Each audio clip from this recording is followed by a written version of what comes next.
qadın üzr istəyirəm ifadəmə görə elə bil ki 10 qarın yox, 60 qarın doğub. Heç 10-15 qarın doğan uşaq dünyaya gətirən körpə qadınların qarnı belə olmur da.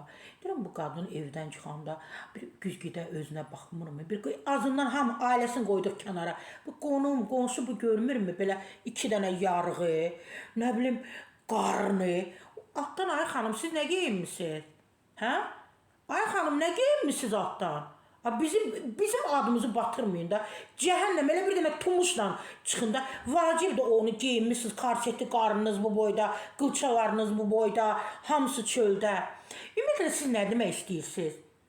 Ümumiyyətlə belə deyirsiniz ki, hələ müğənnilər belə olmalıdır. Müğənnilərin belə karseti geyinməlidir, qarnı çıxmalıdır, nə bilim qılçaları çöldə olmalıdır. Azından o abırlı həyalı müğənnilərimiz var, xanəndələrimiz var, digərlərimiz. Onlara hörmət qoyun. Məndən bu qədər. Sara Səfra Bahadurdan Şəbnəm həkimimin, kosmetolog həkimimin əlaqə nömrəsini görürsünüz.